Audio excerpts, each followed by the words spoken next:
Nakun se acercó un poco más, contempló la propiedad y comenzó a construir sobre la idea. Si lo convertimos en un espacio creativo, la zona del frente podría ser un área pública. El interior del almacén podría dividirse en estudios de diferentes tamaños.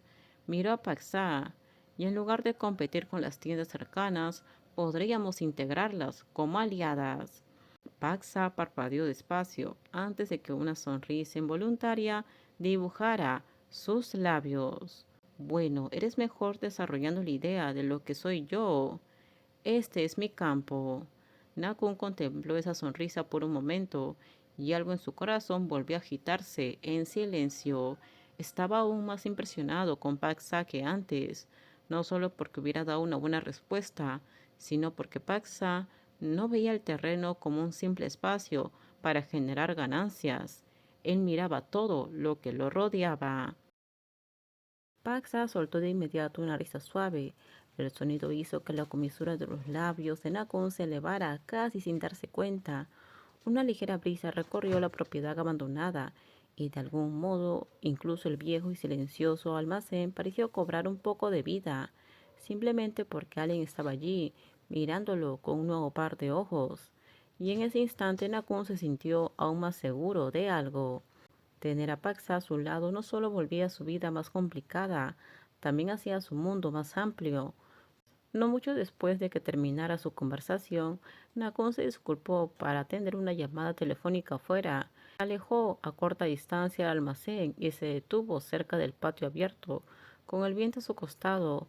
Su voz se mantuvo calmada, controlada y breve, de la misma manera en que siempre lo era cada vez que manejaba negocios. Su expresión era tan compuesta que nadie habría adivinado lo impresionado que había quedado con la persona que estaba dentro apenas unos momentos antes. Paxa permaneció en el almacén, continuando con la inspección del espacio a solas. Su mirada recorrió despacio las viejas paredes, la estructura de acero, las aperturas en el techo. Seguía absorto en la imagen dentro de su mente, que podría renovarse aquí, que podría derribarse allá. Mientras más lo imaginaba, más ensimismado se encontraba, tan absorto de hecho que no notó un trozo de madera podrida que colgaba suelto del viejo alero sobre él. Otra ráfaga de viento barrió el lugar. Un leve crujido provino de las alturas, mientras la madera se arrastraba contra el metal. Paxaso levantó la vista en el instante exacto en que se desprendió.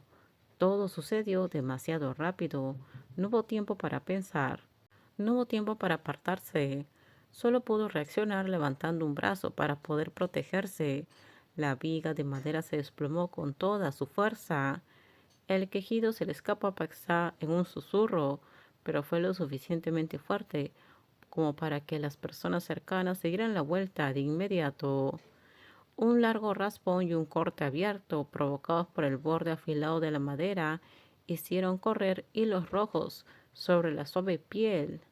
En ese preciso instante, Nakun, que seguía hablando por teléfono afuera, se quedó helado.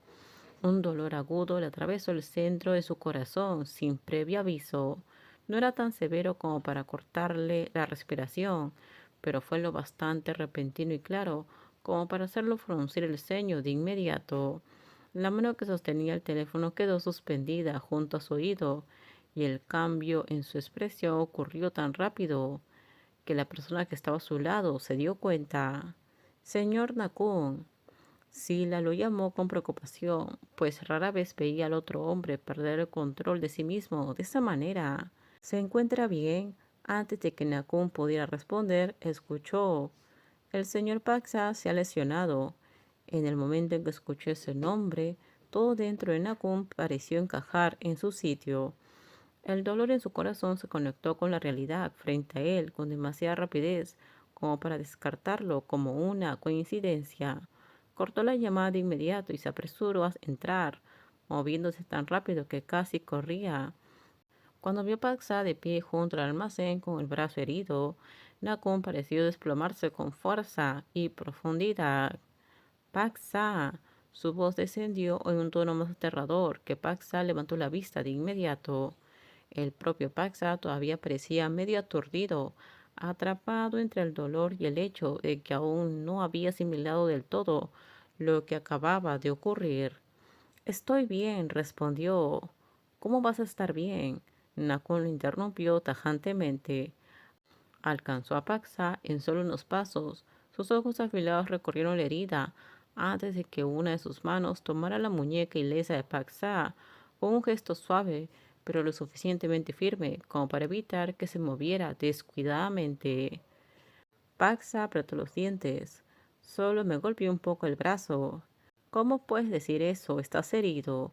Su voz no era alta, pero era lo bastante fría y baja como para hacer que Paxa se detuviera en el acto, no porque tuviera miedo de que lo reprendieran, sino porque podía ver claramente que Nakun estaba alterado.